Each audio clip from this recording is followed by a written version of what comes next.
All right, we are live, and I'm going to hang out for just a few minutes, seconds to make sure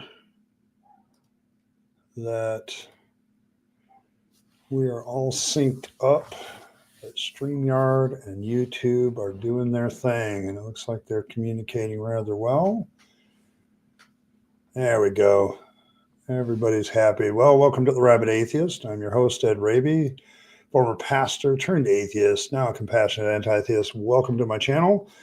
Today is the Deconversion Hangout.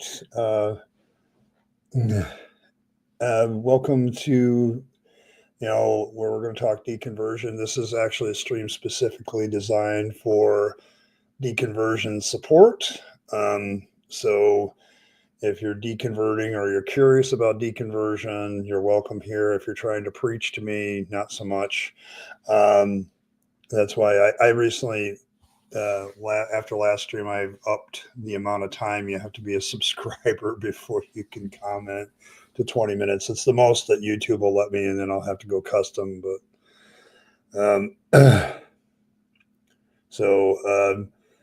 yeah, it's welcome to the stream. It's welcome to the Deconversion Hangout. I'm here to talk deconversion, kind of a deconversion small group, I suppose, support group, and those that are curious about what happens to people when they deconvert. You're also welcome here too. But let's see who's here, and then we'll get to some announcements, and then we'll get busy talking about this stuff. Let's see. Fred was the first one here, and then John from Holland. Let's see. Katie is here.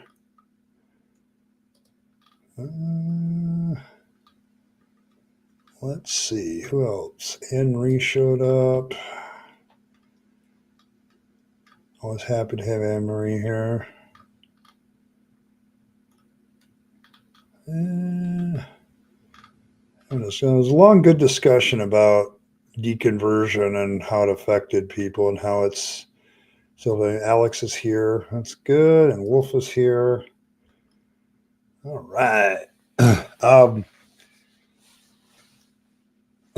So, yeah.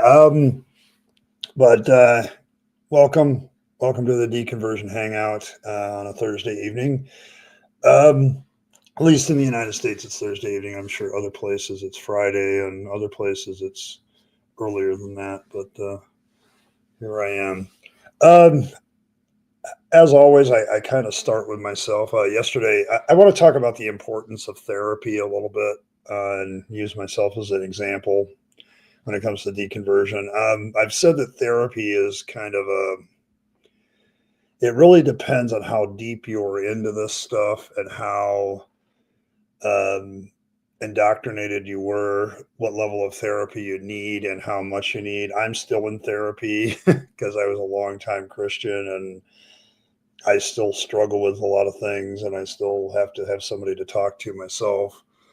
And so there's that aspect of it. So, but I've learned the importance of it. So, hey, Ronald, good to see you. Earl has showed up.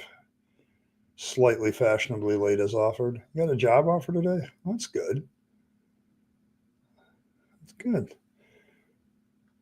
But I thought you liked being an independent, so I guess we'll see how that plays out, huh? So there's that.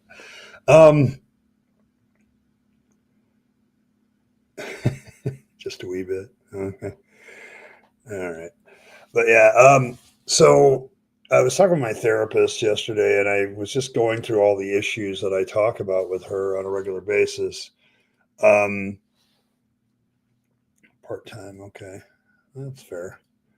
But yeah, kind of like as an independent contractor, you'd have a part time gig to kind of create a little stability. I can see that. But yeah,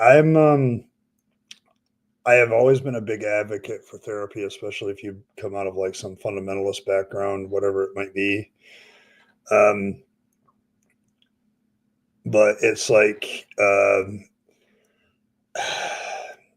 I'm going over the subjects. Like yesterday, I talked about family. I talked about work. I talked about um, dealings I've had with people with the church since then. My attempt to jump back into the dating pool is now a subject, and dealing with that. So it's been, I won't, I started therapy probably 4 or 5 years ago now, and had a little bit of a hiatus because Texas wouldn't accept my therapist's credentials. She tried to actually get Texas credentials transferred over, and it didn't work. So, yeah, that would be good. See, I like that for you. It's a little bit of stability, and I know how much I love stability myself. So there's that. Um, you know, and dealing with my fellow humans. So what I can recommend is if you're having trouble thinking through something because of your faith, it's a good move. But I ended up, you know, from a deconversion point of view, it's like dealing with my family has become a little bit dicey because I have a lot of believers in my family, so I still have to deal with them. And now that the Rabyd Atheist has kind of taken off and been a little bit more successful, it's going to get the larger I grow, the harder and harder it is to keep that on the down low. So we'll see what happens there. So, um, uh, let's see. Just wonder what your thoughts on long relationships in Christianity are. I feel like longer than I should have been. Oh, are you talking about how? I think what does that, Alex, is when you're in the church, you have this big reason to be friends with somebody. Um, I mean, I would go further than just friendships. I think I've seen like toxic romantic relationships in the church as a pastor. Like I'm like watching this couple and knowing it's going to be bad, but they keep working at it because they don't feel like they have any options outside the church. So, and in my case, I would say my marriage probably existed maybe 5 6 years longer simply because we were in the ministry together and we were in this thing together. So it was like if it wasn't for the imaginary friend that we were all worshiping together, would we have anything in common? I think you can have that in a lot of situations where if you're part of something, relationships tend to last longer if you're part of a group and the relationship is within the group. So I don't know. It's a difficult question because I do think some things last longer. Like I trusted a lot of people a lot longer than I should have simply because they were my fellow Christians. So yeah, I can see what you're saying. I do think that perhaps some friendships should be dumped that are in the church and probably dumped a lot sooner than they were simply because um, people think they need to keep the relationship going. I don't have any friends outside the church, so because a lot of fundamentalist denominations will encourage that. They'll encourage you to stick with friendships inside the church. Don't be unequally yoked with unbelievers, sort of thing. And so you feel like you don't have any options. And I think that's that they it's a hard question for me because I feel like a lot of my relationships inside the church lasted far longer than they should have. I also feel like I formed relationships with people that I wouldn't have if it hadn't been for church. Okay. Like a lot of my deacons and church leaders that were there before, I arrived. I'm like, man, I wouldn't give these people a job parking cars, but they're in charge of all this other stuff. They're so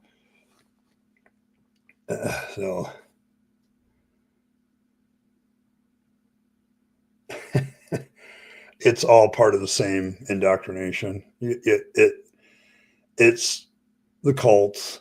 They're there's always political and religious cults, and I don't think that'll ever go away. Um,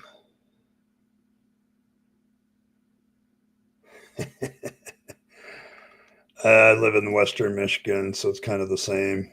Although I would say my own little hometown here has a disproportionate for a right leaning red part of the state. It has a disproportionate amount of LGBTQ flags on the lawn. So I'll say that.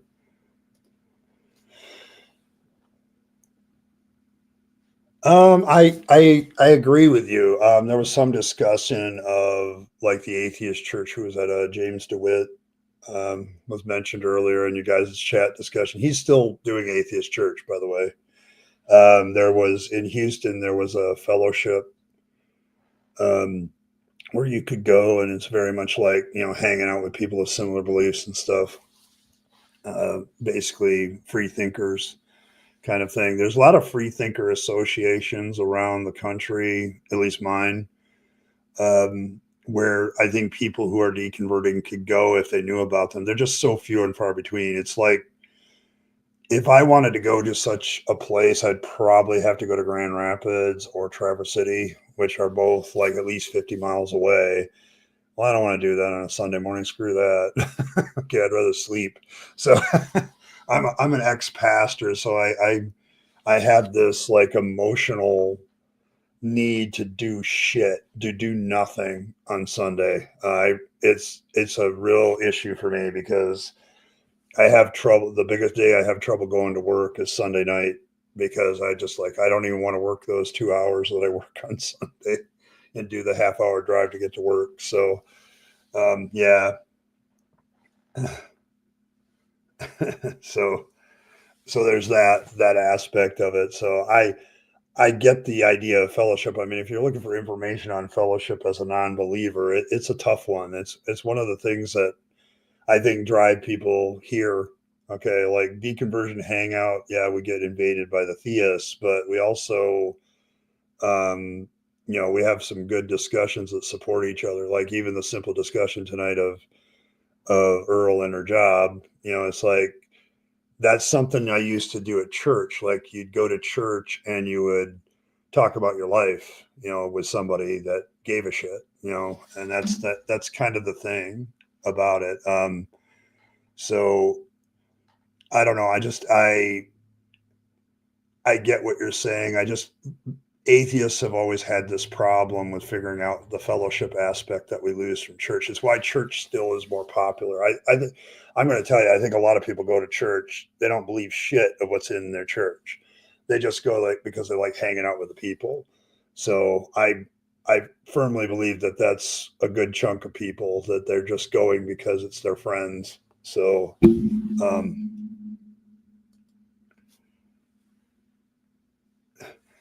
um, you can do that, but given that in the United States, you're talking 1 in 10 people that might come to that in the first place. So you're already knocking off like.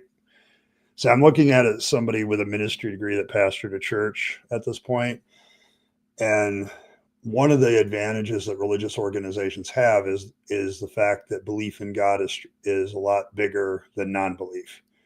Um, and so creating like an atheist church, when I think about what it takes to do that, I would have to do it online because I would have to have enough people to start attending it. And, it would have to be something where people are just getting together to talk and stuff like that. But that's not in person. That's not what you're looking for. To have an in person person, you have to have an organization that can gather at least 50 people on the reg in order to make that work. Um, so there's that. So I don't know. I've kind of thought about that idea. I've gone over it myself several times, and I've just never gotten to the point where I'm like, is that viable? Okay, because you have to have a place to meet. I mean, I suppose atheists could do their house, the version of the house church where they meet in somebody's home, but that's also even complicated. So you're dealing with a lot less population that would be interested. especially in the United States. Maybe, I don't know, you might have better luck on that in Europe, but Europe has become much more secular over the years. So, it's more like, so what, kind of thing. So, yeah, I admit my little hometown here is kind of an oddball. And I think it's because there's a lot of people that live in very interesting relationships. I see a lot more poly flags than I actually do LGBTQ. So there's a lot of poly relationships in this area. So um, they fly that flag a lot. Yeah. And that's the other thing. Yeah, I am starting dating, but I'm doing what everybody else does is apps. So, and I've already connected with one woman, so we're talking. So we'll see what happens. But I've got a video coming out next week about this. 5 things I want to remember while I'm dating as an atheist, is I think the tentative title so far. So I'm gonna go down that route. So I'm heading in that direction with my deconversion videos of giving people advice. Okay, you've deconverted. How do you handle life, kind of things. So I'm now psychologist or expert, but I've been doing this. So yes, they are. Um, I don't hunt anymore, but I sure do buy a few.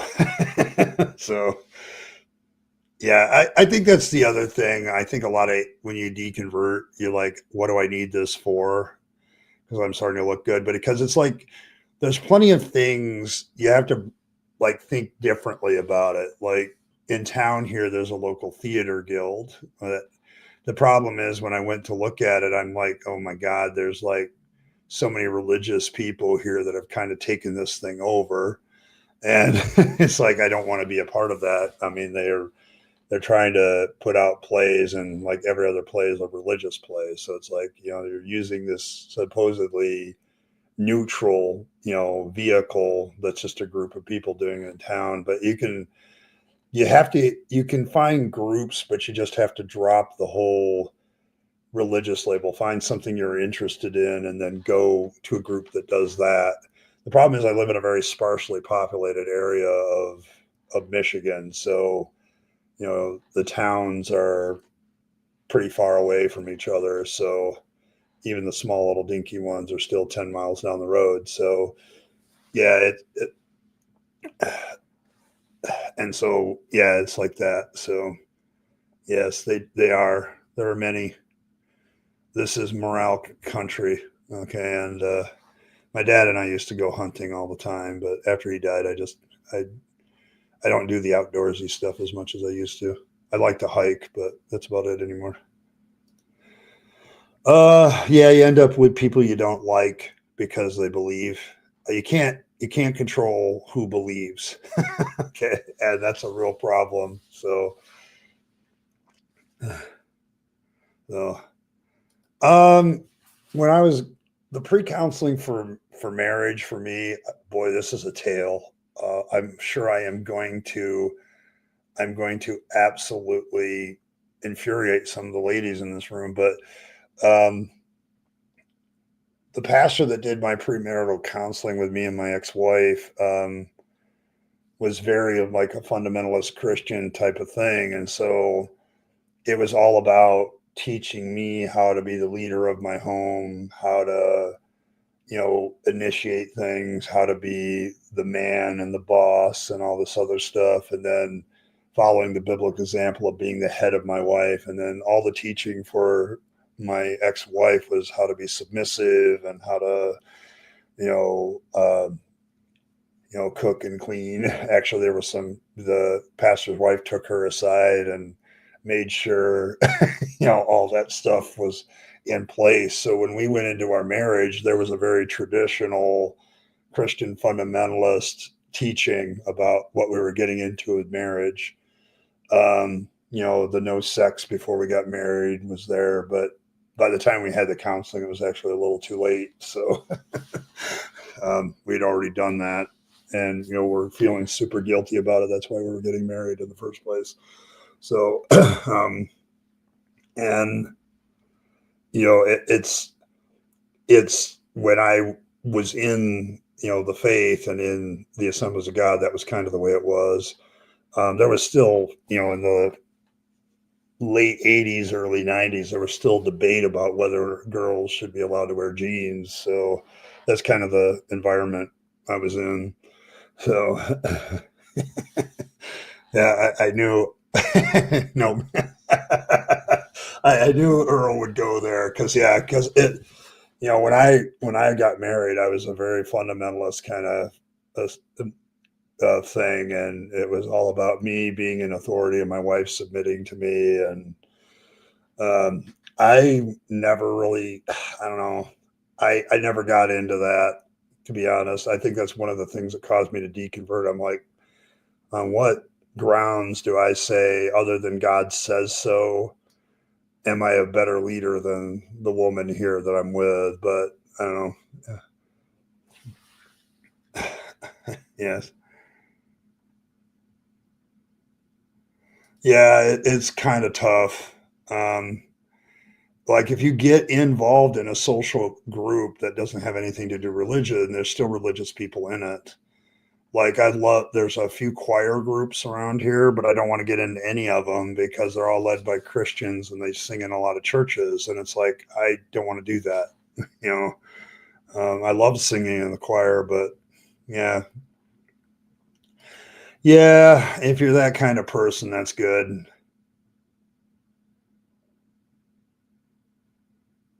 Eh, you submit to no one. That's good. I I think it can be different for different churches, but if if they're any kind of biblical based as far as what you're expecting out of marriage, it's going to go down that line. Okay, and it's a big problem, right? But if they're more liberal churches, they'll probably get into more the psychology of building relationship with each other and all that stuff, and they may not be as, oh, you had sex, oh well, well, it's not a good situation, but we'll fix it by getting you married, kind of thing. So it's the whole marriage solves the sexual desire problem that I have a real problem with now. Okay, because it's one of the things I want to talk about in my video next week, about things I'm trying to remind myself that my attitudes about sexuality might be different than theirs. So, it very much, you have to really examine that question and not be closed minded about it. So, I'm having to open up my horizons a little bit as an atheist. So, I think there's a lot of that happens, Ronald, where people just dump the church. And then while they're away from church, they decide to examine their faith. So I don't know. It doesn't actually support the idea that people leave church and faith, because I don't think people leave faith necessarily for emotional reasons. I think they stay with faith for emotional reasons.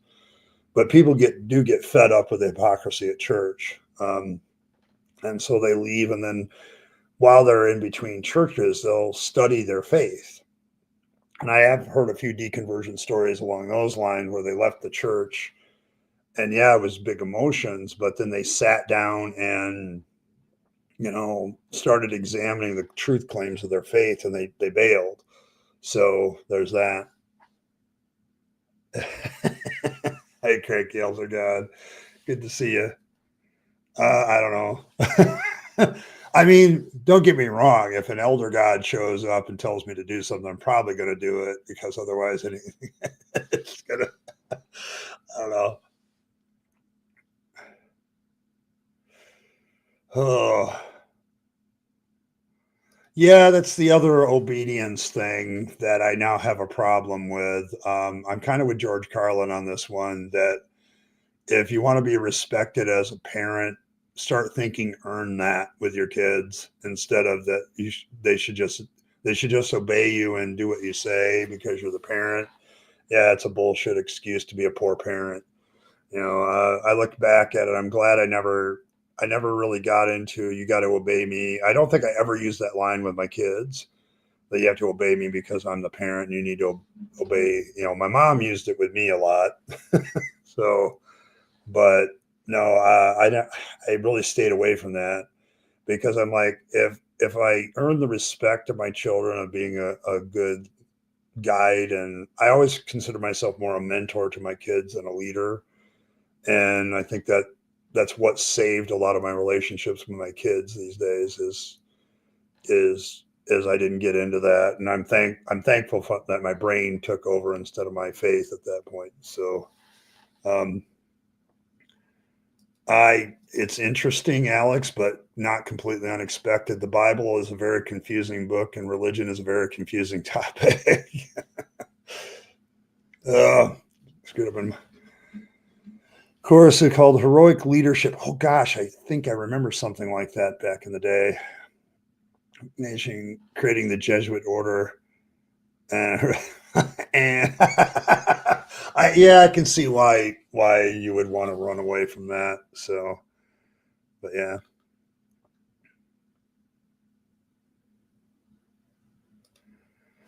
Oh, I feel for you, Anne.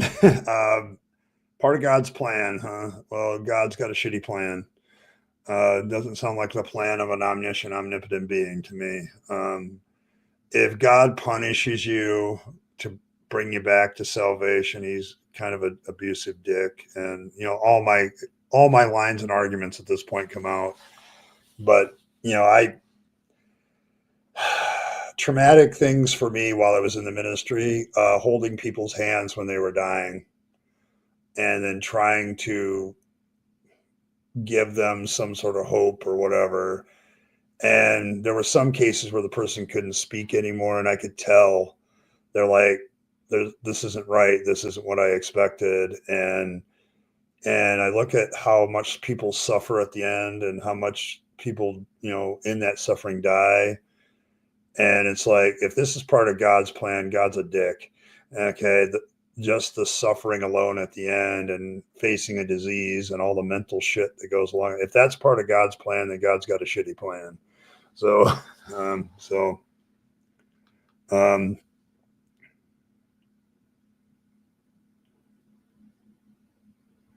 yeah, they're probably praying for you, Alex. Don't worry about it. They're not praying to anybody.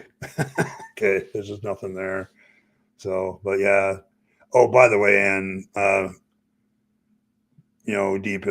deepest condolences to your family. By the way, that's not an easy thing for anybody to go, even in an in-law situation. You gotta, your theist hubby is not helping the situation, and I get that, but it's an emotional thing to go through when somebody gets cancer. So hang in there.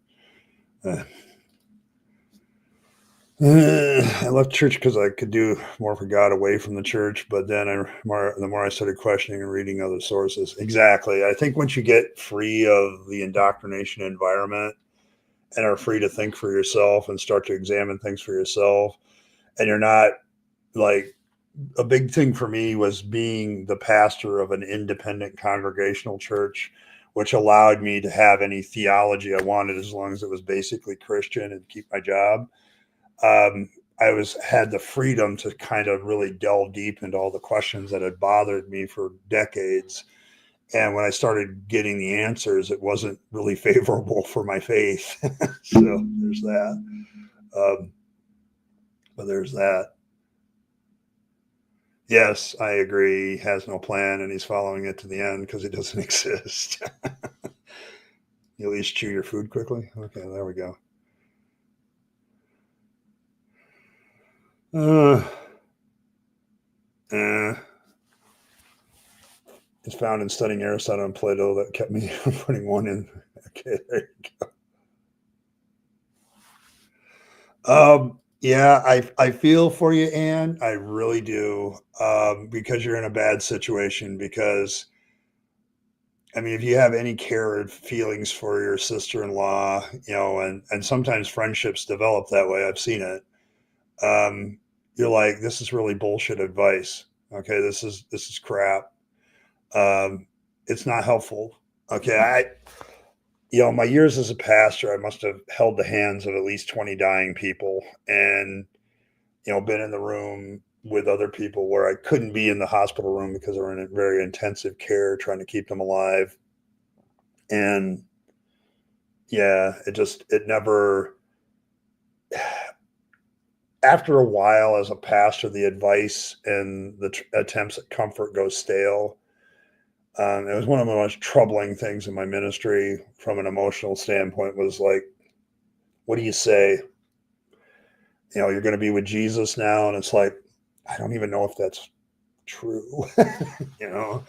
Um, and I think that's the issue that I had. It's a real bummer situation because you're trying to actually do some real good to somebody that's facing a real problem, right? Um, and at the same time, somebody else is filling their head full of nonsense, and it's like I don't envy your position at all. I haven't had to face that, so yeah, I get that part of it. Cranky elder God, for me, the empathy was if I had strong enough empathy for the person dying that I didn't want to bullshit them about what they were facing. And believers, of course, always want you to reinforce their belief when they're dying. Okay, they want some sort of semblance of hope. And at that time, I don't know if it's a really good idea to, talk about maybe it's all bullshit. Okay. It's like I deal with this subject when I think about my mom who just turned 84. Is like someday I'm going to be having that discussion, and it's going to be like, I care about your mom, but I don't personally have those beliefs, but we'll probably have a Christian funeral. It's like it's that kind of thing.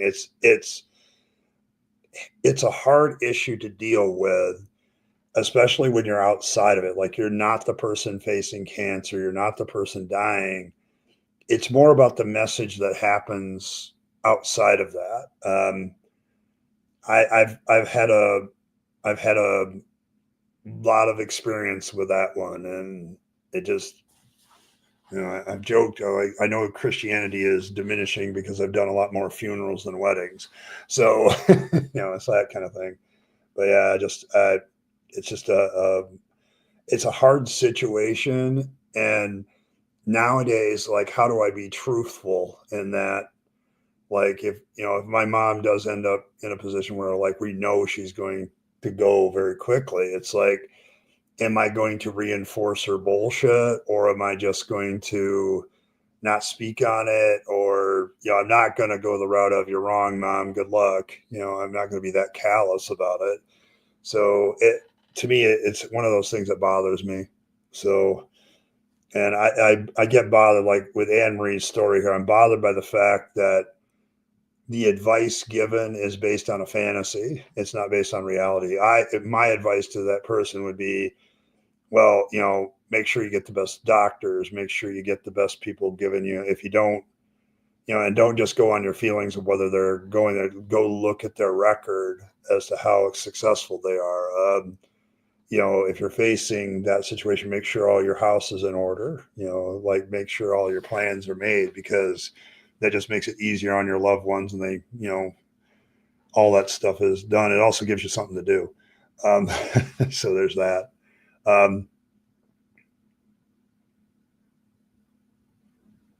Yeah, you are doing more one job at a time.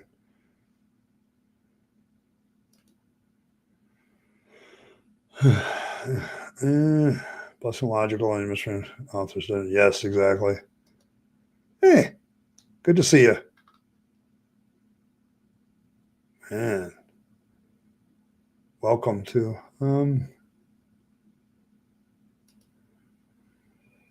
Will not come back to sue you if you did not end up with Jesus. No worries about that. Yeah, I know that, but it's like I'm, maybe I'm morbid, but I think of do I want to be thinking about right before the end? What do I want to be doing right before the end? Um, it's, do I want a bunch of bullshit cluttering up my attic, so to speak, or do I want something to really genuinely, do I really want to be genuinely assessing my life and thinking some pretty positive thoughts at the end? I think that's what I want.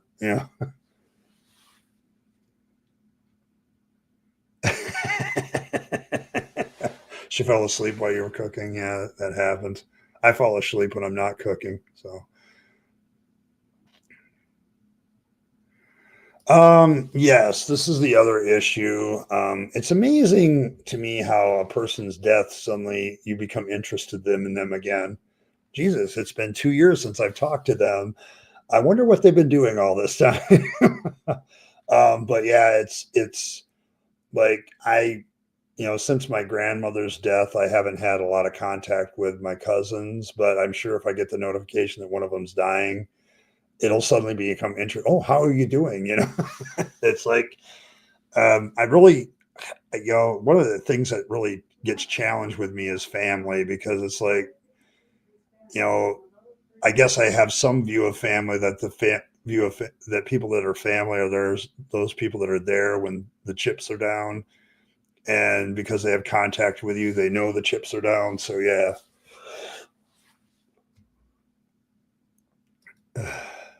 yeah. I mean, you're going to end up because it's family. There's going to be an accommodation somewhere. It's going to happen. I'm the only one that's rabid, though. You can do all the other ed things. So, but I'm the only rabid one. So that I know of. So, uh, pastoral counselor. I have a degree in ministry, so my first degree is a double major in biblical studies and ministry. So, yeah, they train you for that part. I just don't know when people die. I don't know if any training really helps. Um, Honestly, even people's death is more about the people around them and how they're reacting to it than the person. Because once the person's dead, they're gone, and that's the hardest people thing that people have to deal with. And as an atheist, I actually find the acceptance of death to be a little bit easier in some respects. Like the disbelief of it doesn't last as long. Um, the anger doesn't last as long either, because there's nobody to be angry at, I guess. And I get to like sadness and acceptance a lot faster. It was a big move when I dumped my belief in God. Like that year, I went to my dad's graveside and just I it was the first time I truly genuinely grieved his loss, and it was a good moment for me because it really got rid of a lot of the garbage. So I was holding on to, so that was good for me. So I don't know if there to follow up. I don't think that there just has to be one. We need more atheists. So the more there are, the better I'll feel about it. Um, Yeah, I mean, it really depends on who you have for that role. Okay, I think you have to know the people. I'm not sure who's doing my funeral. Okay, it's one of the things I ponder on all the time. I don't know how people would feel if I did my own video and did my own. So, like right before I die, I do something, and yeah, he was an asshole. Don't listen to a thing he says. That kind of thing. Yeah, it didn't work. See, you and I are on the same wavelength with this gallows humor. Like, I am a gallows humor person. I just get into it. And it's probably from doing so many funerals and just being me. But man, I get into that. I still think it's funny that one of the funeral home directors I dealt with, his ringtone was "Another One Bites the Dust" by Queen. So I don't think so.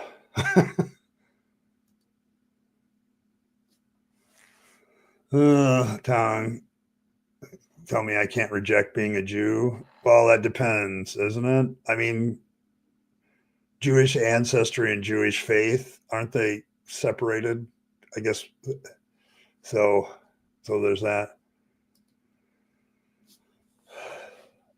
Yeah, and that's the thing, Katie.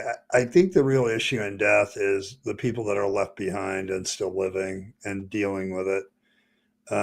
Death is a very permanent goodbye to friends and family, and it bothers me every time it happens. So there's that. But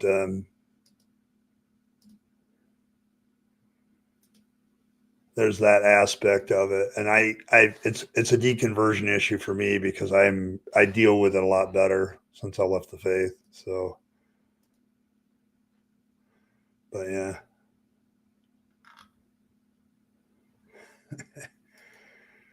Yeah. Yes, I just saw it. Yeah, we're speaking of ex-Jews. So, but yeah, speaking of ex-Jews, yeah, the next one I think by Earl is our friendly neighborhood Fangs Bunny dealing with those of the Jewish faith. It's hilarious, by the way. I've already seen pros, but it's good stuff. Maybe we'll see a final version soon. You can still go to heaven and be an ex-Catholic? How is this possible? Oh, wait a minute. Catholics try to get everybody in, don't they, eventually? Like even my Protestant ass would have gotten in eventually. Well, here's the thing, Alex. Given who I hang out with on this channel, if I'm going to hell and they're all going to hell, I think I'll be in good company. I mean, there's some good people here that get demeaned simply because they don't believe in God, but I think we'd have a good time, you know. So, so there's that.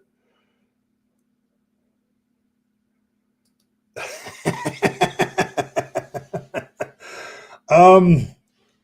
Okay.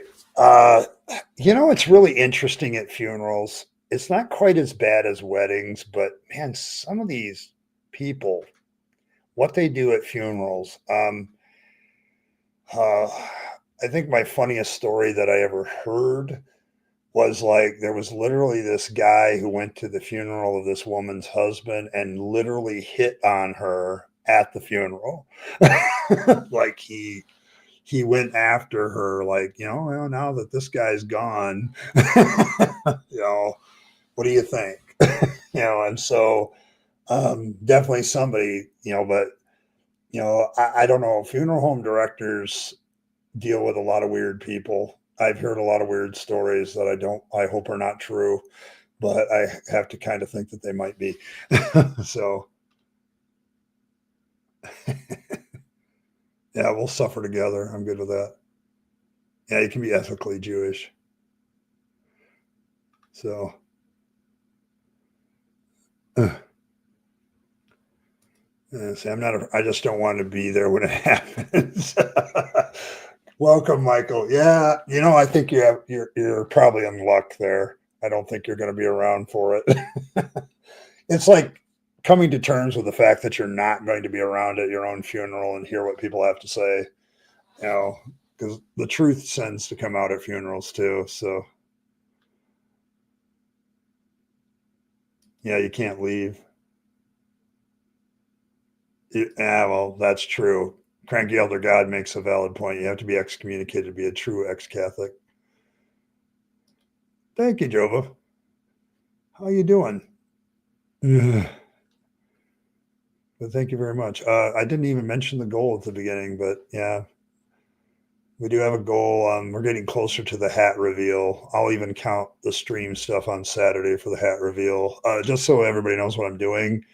A pastor recently made waves by locking his people inside the church until he got 40K.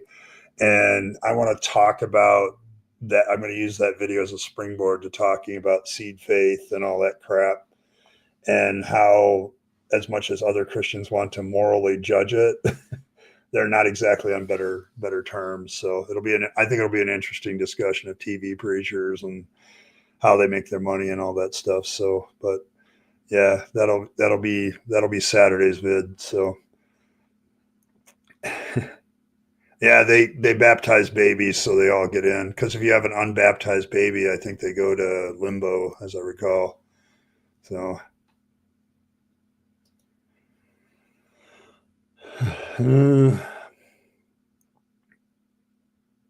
uh, Yeah, I think you need to find a way to channel things a different direction. So there's that.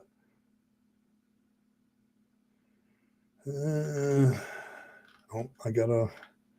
Um. Well, after I left the church, I immediately got back with my current employer. You can say what you want to about Walmart, but it's a good place to land when you need a job. Okay. They usually have openings. So, and it's not because they're necessarily a bad employer. It's just they have this reputation. You can do better than Walmart kind of thing. And it's like, I don't know, the people that are in leadership seem to be doing pretty well financially. So it's the associates that kind of just rank and file that have problems.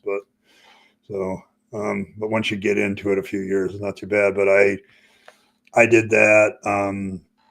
After a while, I finished up my certification to be a teacher in Texas, and I did social study teaching there for about a year and a half until I realized that that was not going to be a good job for me. Um, when you almost pass out during class a couple of times, and then you come to find out later that your hypersensitivity, autistic self, your nervous system is kind of getting overloaded. I mean, I was dealing with probably 200 people a day, and it's just not good for my autistic self. So, but thank you for the donation. Yes, but yeah, that's kind of what my life was like after church. Work is a difficult question. It's why I immediately contacted the Clergy Project, and they had career counseling. Um, I would say that that's probably one area of the Clergy Project that's kind of hit and miss, because it's really hard. If you're an ex pastor and you're in your late 40s, early 50s, what the hell do you do? You know, So it was one of those. It was one of those issues for me when I left. Is what do I do now? Okay. And it's still actually quite as an issue. It's interesting that YouTube has kind of started to fill the role of income too. That's why I do the super chat thing. That's why I do videos. It's why I try to grow my channel. It's become a nice bonus every month. And I wouldn't mind being a full-time atheist advocate, but I got a long way to go. So, um, and so I keep my other job. So, so um, strike when the iron's hot. Okay. I would rather be in hell for the company. Like Mark Twain was right. All the good people and interesting people that would be fun to hang out with are in hell. So if hell is real, which I don't think it is, unfortunately, I think all the good people died and, and they're gone. And that's sad to me, including like, I got to give a shout out to, because he's over my shoulder. Val Kilmer died Tuesday, and I'm sad about that. Great actor. I think he got robbed that year for an Oscar. Um, his character just steals the show in Tombstone. So, um, uh, how do we read out the people who really believes in afterlife at funerals? I think the ones that do believe in an afterlife are not grieving properly. Okay, like if you know about grief and the stages of grief, you can tell people who genuinely believe in an afterlife are not grieving the right way. Like they're not experiencing the sadness they should. They're not, the disbelief and anger aren't there. Um, but people who don't really believe in an afterlife, I think you would see genuine grief out of them. I don't think people who believe in an afterlife genuinely grieve properly. I know I didn't. So yeah, cousins conventions always are good. I'm looking forward to some of them, I guess. Um, I've had Buddhists come by here, Ronald, and after talking to them, I told them they were atheists because they don't have a belief in a personal God, but they have very spiritualized beliefs. So, um, I guess I can have a respect. They're not trying to make me be their religion. Buddhism doesn't do that. Although there's some sects of Buddhism that, of course, are fundamentalists, just like any other religion, but there's notable exceptions everywhere. So, Yeah, it's going to be fun talking about that. It's been like a week, and a lot of other people have reacted to it, but I want to talk about the theology behind it. So I want to deep dive that a little bit with the video because I want to look at what he did from a ministry point of view and point out the salesman tactics. And it's pretty good salesman work when you can make 40K in like an hour. So yeah, I mean, there's another movie. Bruce Lee wrote it, but he never got to act in it like he wanted to, called Circle of Iron. And the philosophy of Buddhism comes out there. There's some good aspects to it, like when the guy finds the book of truth or whatever it is, and he opens it and it's nothing but a mirror. It's like, who holds your future in your hand, and you open it up and it's a mirror. Yeah. so so there's that. Yeah, we deal with a lot. I work at night, so I don't deal with as much customers so much as I deal with my fellow employees. So yeah, it's a good job. It's a solid job. I mean, if you get in leadership, it's even better. So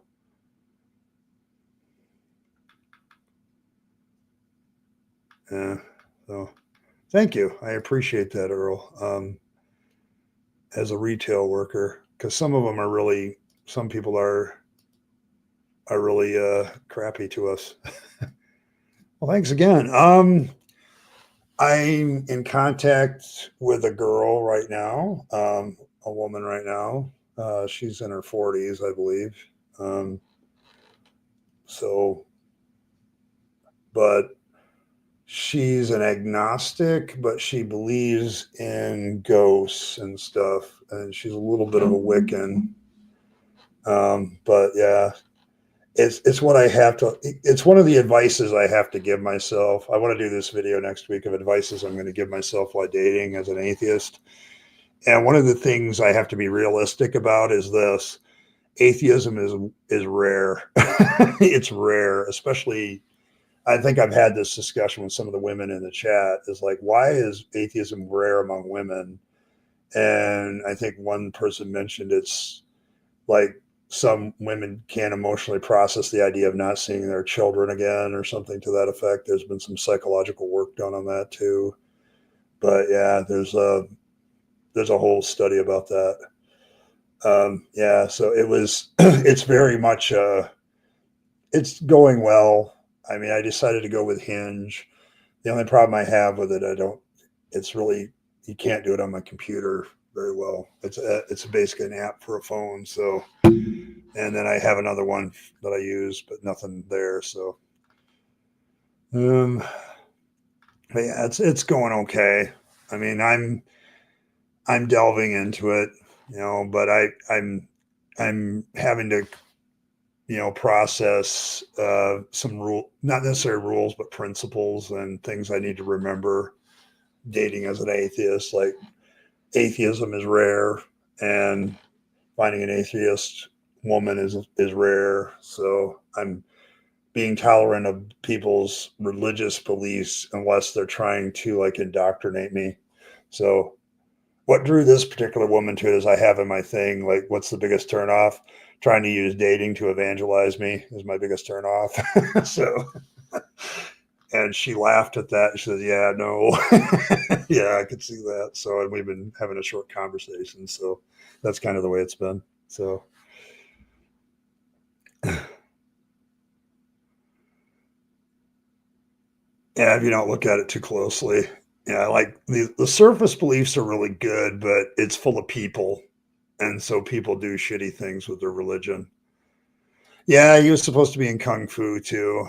I don't know though. I kind of like Carradine for that one, but and he played in Circle of Iron too. Him and I guess Bruce Lee and Carradine were actually friends, um, so that was a good one. But yeah, it was a I often wonder what Bruce Lee would have accomplished if he had lived longer. So I have a girl under my desk. I wish. Um, less. Most worship leaders, actually, I would say probably work for free. Um, there's a lot done in the name of church, like, well, I can't pay you, but you're working for God kind of thing. That's one of the big things that churches do. They get a lot of free labor. I got so much free labor as a pastor because people were doing things for God. I got the church cleaned. I had a cleaner one time because we couldn't afford to pay one. So this woman just volunteered. If I had to pay her, she would have made a couple hundred a week cleaning the church. So, but yeah, it's it's one of the scams of Christianity that I may talk about Saturday, of how much free labor goes into churches. Um, like, people just do stuff. When I was a kid, we had like church cleaning day, and everybody'd show up and clean the church once a week, once a month, and so there's that. So,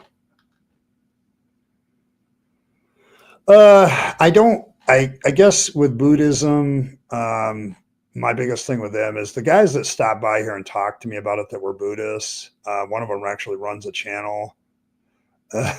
So, um, there's that aspect of it that, um, I don't mind. They also don't evangelize. They're like trying to make the world Buddhist.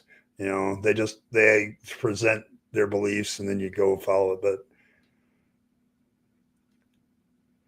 yeah, I mean, there's always, I'd rather deal with Wu that isn't trying to turn my country into the same thing, okay, than, um, and really a lot of like, I don't have a lot of problems with neo pagans. Some people do, but I don't, because they're not trying to shove their religion down my throat. Okay, they're just, this is what I practice, this is what I believe, and I can sit there and say, well, I think you're wasting your time, money, and energy. But if it makes you happy and you're not trying to convert me, I'm good with it.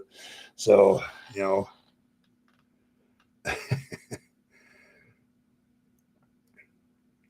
I'm not doing any.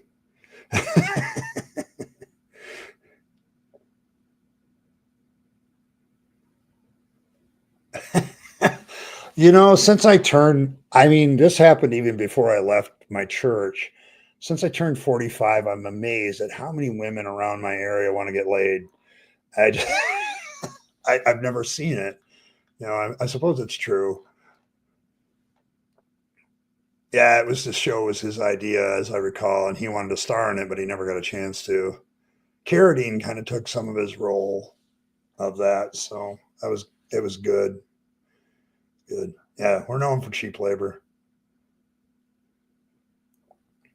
Yeah, it's a good conversation starter. It's Buddhism is an interesting topic. Maybe I'll delve into it and why I don't y- I don't um like have a lot of beef with them, but at the same time I have my typical, um it's a religion and I'm not really sure it's based on reality kind of thing. I'm sorry about that. But yeah, it's a good topic. A good economic discussion is how much stuff is done for the church, both monetarily and labor wise, for nothing.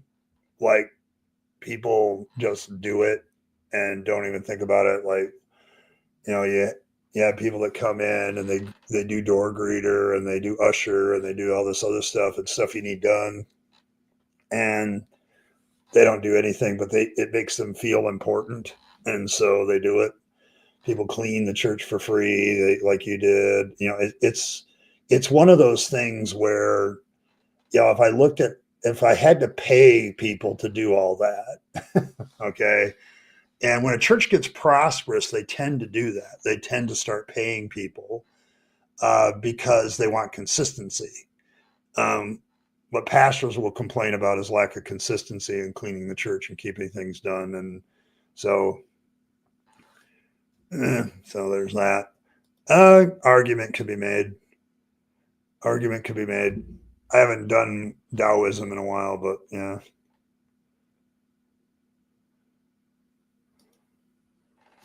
Fine, but when you heard that offer each other, yes, they do kill each other.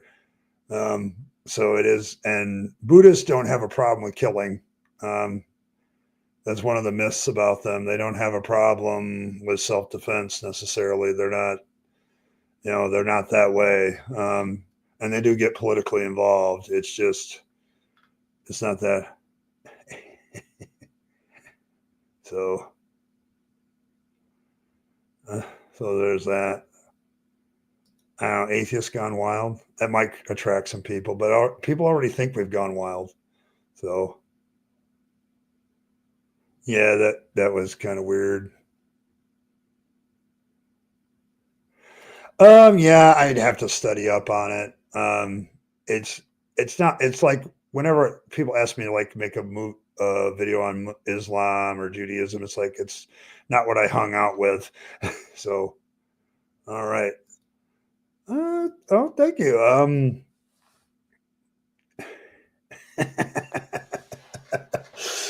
Oh, maybe I will. But thanks for reaching the goal for today. Appreciate it. That means we need like 3 super chats still for me to do the hat reveal on Saturday. I'm not a hat guy, but I'll wear one for a goal. So, yeah, that's kind of my problem still with Buddhism. Is it's like I'd rather deal with reality than a fantasy. And I feel like some of Buddhist philosophy is definitely a fantasy. And I think that's kind of where I have my problems with it. What do pastors do during the week? Well, I met with a lot of people. It's not a good job for an autistic person. But because I would meet with people in my office. A lot of pastors had to do a lot of sermon prep because they weren't that smart. I could literally open the Bible, and because of what I knew, I could preach a sermon. I could literally open the Bible at the pulpit, pick out a passage, and drop it in front of me, and preach 3 points in a poem. I got really good at that, and so I had a lot of free time. But that's not true of all pastors. Some pastors really have to work at being one. So there's that. So, but yeah, pastors. Some of them are counselors. Some of them do visitation. Uh, in my last church, I had a free dinner to run every Tuesdays. Things like that. Meeting with people, community members. It's a good platform if you want to run for politics, do local politics. So I did that. But there's a lot of things you can do. I read a lot. So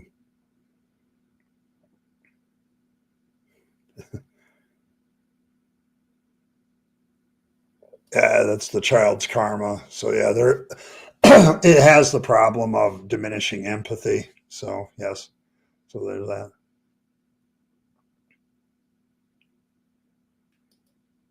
Yeah, the divinity. A joke. I also know that there was a lot of preachers that during the week, um, they delved into whatever their favorite sin was. Uh, as much as a lot of preachers like to talk about the work of being a pastor, there's a lot of downtime where you're not doing shit. The truth of it is there's chaos a lot of the times. Like you might have 3 days where you're really busy and 4 days where you're not busy at all. So it really depends on what people are going through. The bigger the church, of course, the more headaches. But yeah, karma. I don't believe in karma, of course, I don't believe in reincarnation, but I don't believe in karma either because I've seen a lot of good people get the really shitty end of the stick and never got anything better for it, and bad people that get away with shit. So.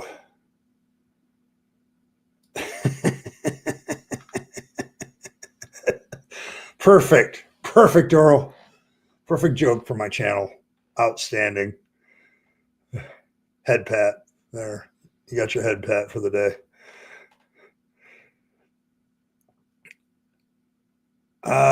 That kills me too, because I don't know. The idea of karma is in every religion. Like, you reap what you sow is in Christianity. So they'll say they believe in karma, but they probably believe in that instead. So yeah,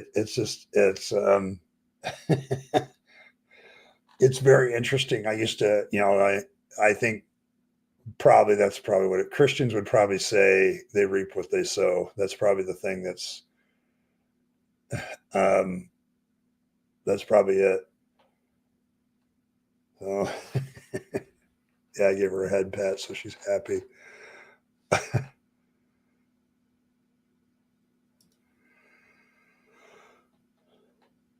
Yeah, it's the same crowd. I can see that happening. I can see that happening. Um, because of the forgiveness of sins aspect in Christianity, there's a lot of sin that goes on before you go to church, I think, in almost every church. So it's that catharsis of sinning and then getting a release. Yeah, it does reek of original sin.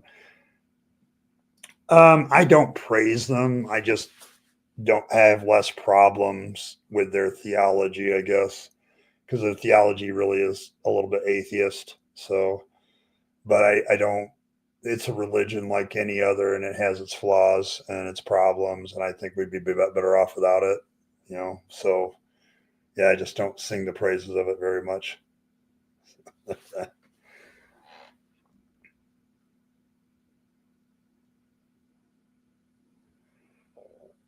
Yeah, smash the like button. Consensually smash. Yes. Although we've had the discussion how easy the like button is. So it's a very easy consensual smash.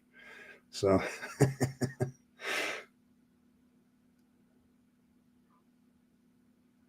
that's the real karma. Yeah, okay. Yeah, I can see the difference. I can see why Christians using it would be a little bit funny. Gently tickle the like button with a tentacle. Elder God, why does that sound even worse?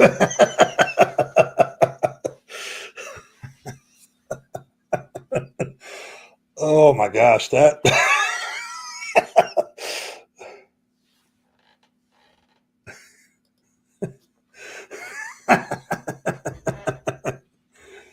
Oh, so, oh,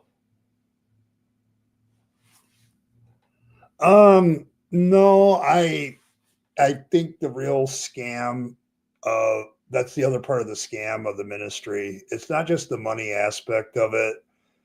It really is, the Tom Sawyer, you know, getting the kids to paint the fence kind of thing for gratification purposes, and getting paid at the same time.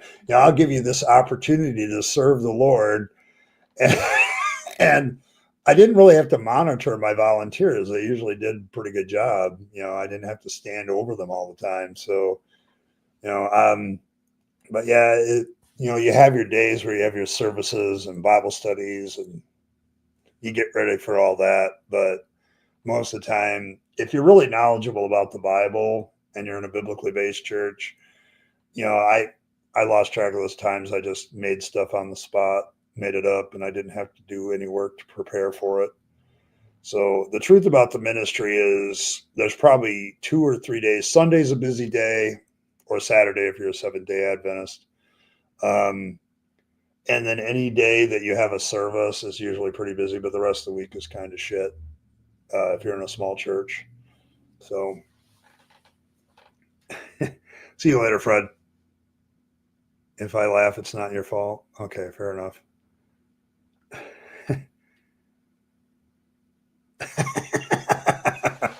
Like it, not lick it. Okay, all right. Oh, this is my chat. This is my chat right now. Oh, oh my goodness, tentacles. So man, oh man. Yeah, the thing with Christians, and this will probably piss off a few of them if if I say that, but there a lot of Christians are just very gullible, and if you just display like you've read the text and thought about it, most of them will think that that's very profound. Um, a lot of small group activities, if you do them in the week, you can be very rushed with very little prep time. It's a dirty little secret of being a minister, and I'm happy to reveal that really, when you look at the work of being a pastor, there's part of it that really isn't work. It's the dealing with people constantly that is a genuine thing. That's genuine. Okay. And jobs that deal with people are very similar. So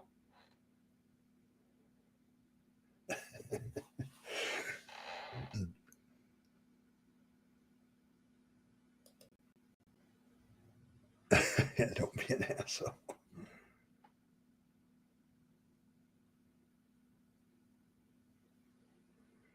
Yeah.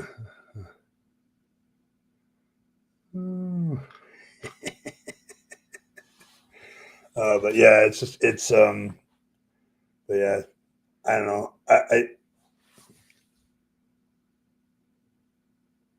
Yeah, just ask tough questions. I found that often. Um, I was educated enough to handle tough questions, so it didn't really work for me. Um, the Amazing Atheist. Oh my god, I don't watch him very much, to be honest. I think he's over the top, but I think that's. I'm not sure what he is. You know, he's a very popular channel. Like, I'm sure he makes good money doing what he does. Is what I'm saying. It's just he's very over the top about a lot of things, and I'm just not into that kind of thing half the time. I felt he's made a few valid points. If you get through the bravado, you can I you can get through some pretty valid points that he makes it. So, but yeah, I've watched him a little bit every once in a while.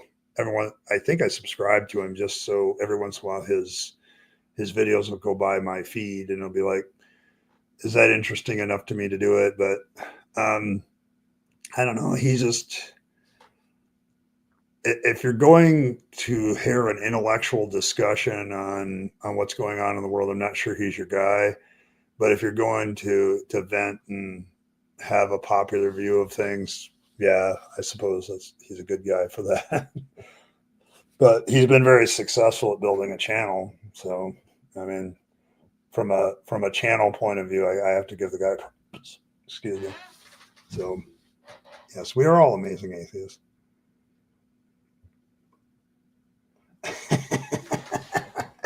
Yeah, you're probably going to have to keep saying that too, by the way. I tried. I actually had a couple people leave the faith while I was in the ministry, and I failed to keep them in. Probably because they recognized the arguments I was using at the time were crap. I tried to persuade myself to be in, so yeah, that didn't work out. So, but yes, hit the like button, folks. Yeah, the thing about it is so many of these atheist channels have changed over the years and not necessarily for the better. I constantly monitor myself of if I make a change, why am I making the change? The one thing I don't want to get off is making sure that I'm trying to make sure my information is good. And it's a real problem out there to find good men. So there's a lot of, as Alex points out, there's a lot of good channels out there now. There didn't used to be like the variety there are as the atheist channels. There's a lot of new channels. There's a lot of channels like mine that hung around for 4 years not doing much and all of a sudden shot up. So, there's plenty of things to choose from now. It's just I like the Amazing Atheist every once in a while because he presents stuff in a very humorous way that gets across to people. But there's other times I'm like, dude, yeah. So, but there's no, I haven't. I've never been invited to be on the line. I am appearing on Godless Granny, I think, in May the 10th, if I recall correctly. So, yeah, it's one of those it's one of those things because I am not a complete liberal. I'm a centrist, and I'm also, I have a few views that are I don't go along with other people on. So, and part of the problem that I see in some atheist channels is there's an atheist worldview dogma, even though atheism isn't a worldview. Okay, and it's like if you're gonna be truly open-minded, you have to allow for variance and belief. Like if I were to do a poll of just my mods on their political and social beliefs, I would get a pretty interesting spectrum. I'm not sure I would get that on the line. So there's Earl has been a part of that, and so she's like, yeah, it's a cult, and so I actually trust Earl more than I do anybody on the line. So, and because I know she's been a part of that, it's like, yeah, I can see where that's a cult. It's sad too because a lot of those guys that are on there, if you look at their channels 5-6 years ago, they weren't like that at all. Okay, it's like they were very good channels and they were dealing with issues. So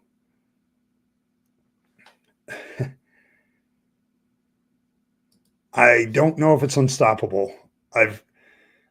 All social movements, all people movements can end. Um, you know, Atheism and agnosticism has been growing in the United States for quite a while. It can stop. Okay, it can flat view. Yeah, I don't think it's a worldview either, but there's certain atheist channels that if you don't line up with all the dogma, the social political dogma, they treat it like it's a worldview themselves. So yeah, I'm not a big fan for denigrating people either. It's like even when the theists come here, I try not to be personally insulting, even though that they also so yeah, they've all kind of gone off the beat bent a little bit. I'm very disappointed in like Matt Dillahunty right now because he's getting mad about little p things, and there's bigger things in the atheist space that we should be joining together. So that's kind of that. Yeah, he doesn't really have anything good new to say anymore. Um, so, but yeah, it's I don't know. Is he in it? Okay. I don't. I play within the rules. I'm not trying to get banned. If you get banned, you don't have a voice anymore. And I think sometimes people get banned because they get tired of it, and then they can take a break from it for a while. But I don't see the point of getting banned. I don't see the point of getting blocked. It's why I don't troll other channels. Um, the Rabyd atheist stays in his rabbit hole, and and so you can get very egotistical about your personal beliefs to the point where you think you're right. And that reminds me way too much of religion, but also getting banned. It's like, why do you want to be getting excommunicated from a neutral social media platform? I don't understand that. So there's that. You think so? Yeah, I hope not. I try to hope the best for everybody, Abe. I really do. Um, I don't know. A lot of people like my channel because I'm a little bit more low key, I guess. And I really have this belief that humanity can be better. Okay.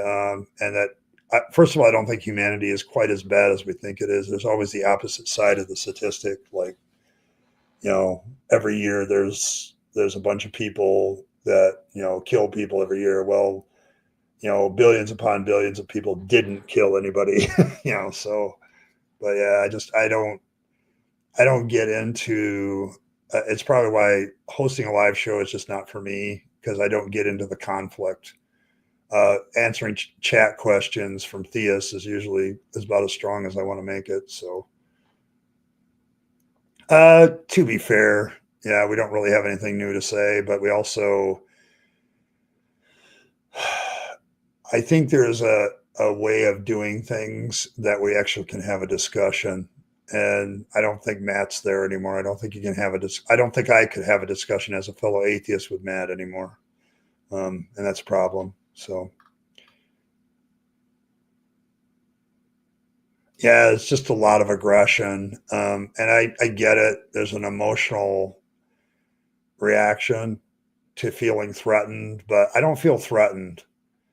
Uh, I guess it's because as an atheist, I don't fear death anymore. It's hard to threaten somebody that doesn't fear death. I, I, I can't control it. And when it's over, I won't have any feelings about it anymore and it'll be over. So why should I be afraid of it? I know that's a pretty, not only stoic, but very Viking view of it, you know? So it's just, I don't, I just don't see the point in being antagonistic. And you know, and so I'm not afraid of what happens in life anymore. And a lot of people get aggressive because they're scared. And I think a lot of left-leaning atheists are scared, and so they're getting very aggressive. And that's not the way to be. To me, I think you need to be calm in the middle of things. So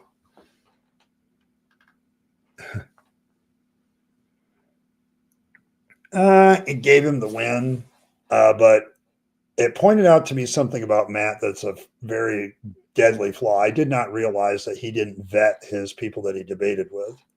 And when he said that, I'm like, what the literal hell, dude? Why wouldn't you? Okay. It's like, um, I just, I don't, I don't get why, if you're going to debate somebody, why wouldn't you know something about them? Okay. Do you really want to platform them? I have this problem with Bill Nye and Ken Ham to this day of whether that was a good debate or not. Okay, because he platformed Ham on the one hand, but at the same time, a lot of people jump ship from creationism because of that debate. So, yeah, it's like, why do you not vet people? That just blew my mind. Yes, I think that's kind of my point too. I'm an anti-theist, but I'm a compassionate one because I used to be one. So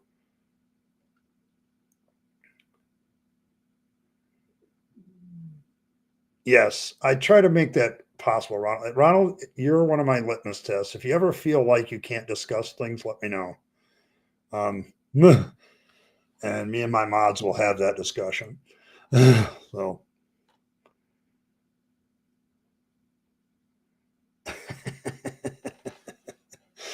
yeah, probably. That's maybe my problem with them too. So there's that. I thought he was right to walk out, but I'm like, dude, you're being dumb by not vetting this guy. You should have known. You should have known where it was going to go. So,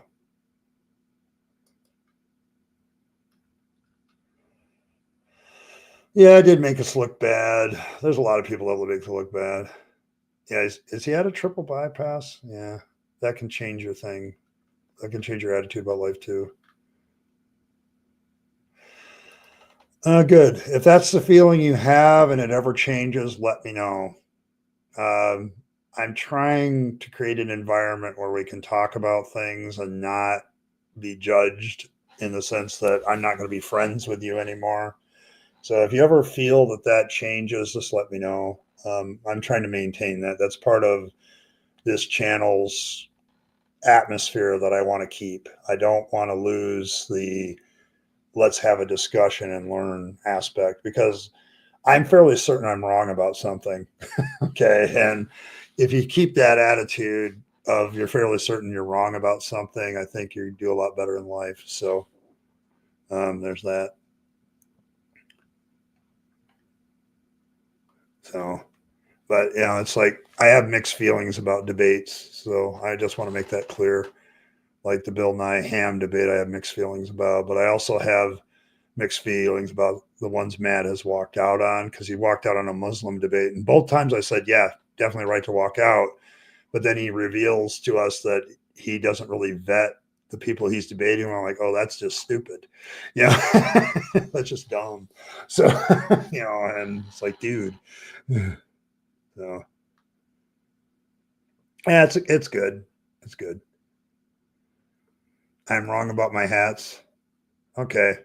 See, this is why you got to do the hat reveal. I think actually, though, we're only like 2 away from the hat reveal. So had some good donations in this stream. So we're very close to having a hat reveal on Saturday. But, well, I am unfortunately running out of time. I'm going into my Friday at work and I got to get ready for it. But good discussion all the way around tonight. Good. I hope everybody like feels a little sense of peace about their deconversion and that they're okay with it. And we didn't have any theists tonight, so I'm kind of glad for that. And as I said, they'll probably pop in, but maybe the 20-minute waiting to be part of the discussion is there. So, all right, one more. I think there's one more now. And always appreciated a 666. So there's that, and that can happen. That can happen during the stream on Saturday too. So, but thanks everybody for stopping by. I appreciate all of you. All of you that donated today, thank you very, very much. And just, I appreciate it so much. It's making streaming so much worthwhile in more ways than one. I really enjoy doing this, but I also, I don't want to do it for free. I'm sorry. It's just, it's supporting my work and I'm trying to expand my work. And it looks like Earl put it over the top. So there will be a hat reveal on Saturday. And then the goal that day will be to pay for my next hat. So, so there's that. So we'll see that. But I do have the hat already, and now I can think about what to buy next. So there's that. So thanks everybody for stopping by. Appreciate it. Hit the like button. The like button is very consensual. Easy as the way I put it. And so, make sure you hit the like button on the way out, share the video, tell people about the channel. I always appreciate anything that anybody does to help the channel grow. But as always, live your best life. You only get one go around and then it's over. And so I want you to take all your time, money, and energy and spend it on yourself. Spend it on the people you love and care for, and to make it a better world. You'll be happier if you do. Don't waste it on the trappings of religion and faith. That's a waste of time and a dead end. And as always, folks, thanks for stopping by, and I will catch you next time.